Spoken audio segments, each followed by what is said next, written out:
Um, Proud of my guys, and here's why. You know, this is always the toughest game to play, that game right before Christmas. And, you know, I wanted to keep them focused, and it didn't matter who we were going to play. And it's tough because we played an ACC team, even though it's a team that haven't had a lot of early success. I'm going to give Kenny a lot of credit. His team is still playing hard, even though they don't have a great record right now. And believe it or not, they'll win a few games in the ACC if they just continue to play hard and compete. I thought the difference in the game is second half we came out with a lot more energy. Proud of the way we passed the ball. When you look at it, we had 17 assists on 26 made field goals. You know, we're really good. I think we're undefeated this year when we have 11 or more assists in the game. The great thing about it, we had 5 guys in double figures, which I thought was really, really good. So I'm happy, and our guys get a chance to go home for a couple of days and be able to hang out with family, and that's important to me. So questions? DJ Burns was saying at halftime you were a little vocal with the team and got their attention.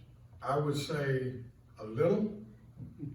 That's why I'm hoarse right now. And I'm not hoarse for the game. No, I didn't think we played hard enough in the first half. And that's just not who we are, not this particular team. And so, you know, I had a few choice words, and, you know, we talked about it, and I thought our energy level went up to another, decimal in the second half, and our guys really got after it. Coach, What did he say I said? Did he say that? He didn't want to repeat it. That's good. Coach, My mom would be proud.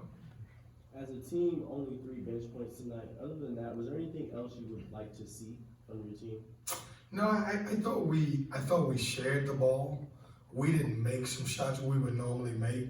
I didn't think Taquavion Smith was Taquavion Smith today. But that being said, we got to find the ways to win when our 2 leading scorers don't play great. But, you know, obviously, you know, one of our bench guys now, in DJ Burns, has become a starter. And so as we continue to go, we got to continue to develop someone else off the bench. And with that, he played another 30-minute game tonight. How do you think he's hanging in there? How do you think he'll do forward in the ACC play? Man, I'm trying to get him, actually played 33, I'm trying to get him up to 40. Like, if I can get that guy to play 40 minutes, you guys ought to give me a gift. In a week? No, in a game. Oh. As big as he is, and as skilled as he is offensively, does it ever surprise you? I mean, I know you've seen it all, you know, off season and through this year, but I mean, does it surprise you that a big guy like that can do what he does offensively? He's as gifted post guy scoring the ball that I've seen in a long time. And, you know, there is no traditional centering anymore. And for a guy that you can throw the ball inside and can get baskets, that means a lot. But he's talented. Like, if I can continue to help him get better defensively, I know that's a stretch, but we're going to continue to work on it. He's really good. He's tough to stop down there. Coach, how much time will the guys get off, and how important is it for them to get the time off? So they'll be off the 23rd, 24th, and then Christmas, and then we'll get them back on the 26th, and we'll practice. And it's important. You know, I encourage everyone in this room, just like I told the players, there's some person or a bunch of people that made it possible for you guys to be where you're at right now. And when I told our guys, when you go home, you know, the easy thing is to hang out with your friends or to hang out with a girlfriend, but go see someone, put a smile on someone's face.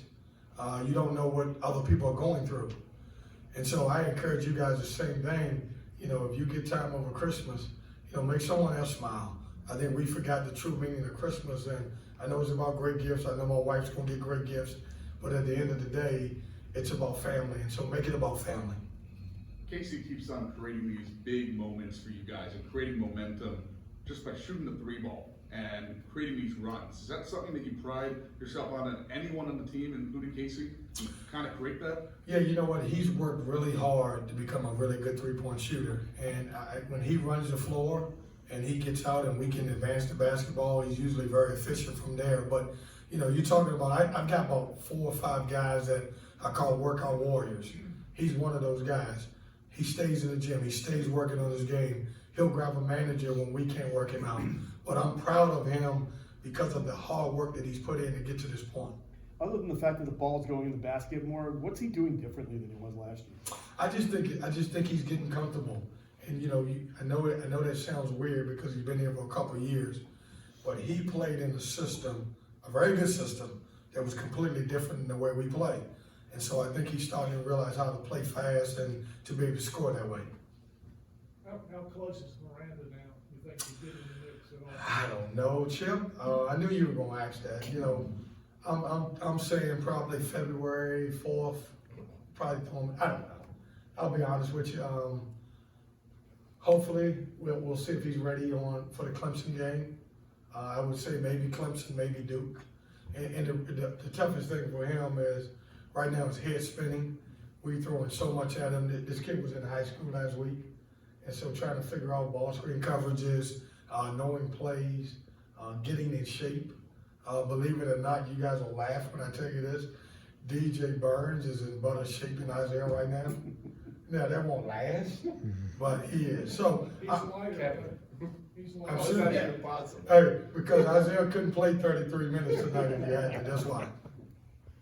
Something that your players are talking about in the locker room after is that there's a different type of consistency from last year to this year that they're noticing, whether it's working out, practices, the way you are with them, the way they're playing. Have you noticed anything different between last year's team and this one?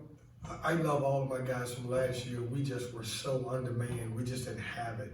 But this group, because of Bahamas, because of they hang together off the court, they become we're building a great culture inside of this group by itself, and they holding each other accountable, and they're friends off the court, and certainly I think that's paying off in wins. Coach, going off that statement, it seems like this team plays with a lot of emotion and purpose. What has it been like watching them grow and come together in these past 2 months? Well, I think that's the key word, grow. We would have lost a week ago. We would have lost the Vanderbilt game because we couldn't finish the game. Okay, we grew. I thought we grew in that game, and then obviously when we needed to have baskets, I thought we did a good job tonight. But that's because we trust one another, and they're starting to trust each other, and it's really fun to watch when you got a bunch of guys that like each other and they feel like playing together. Thanks, Coach. All right, Merry Christmas, everyone. Merry Christmas. Enjoy yourself.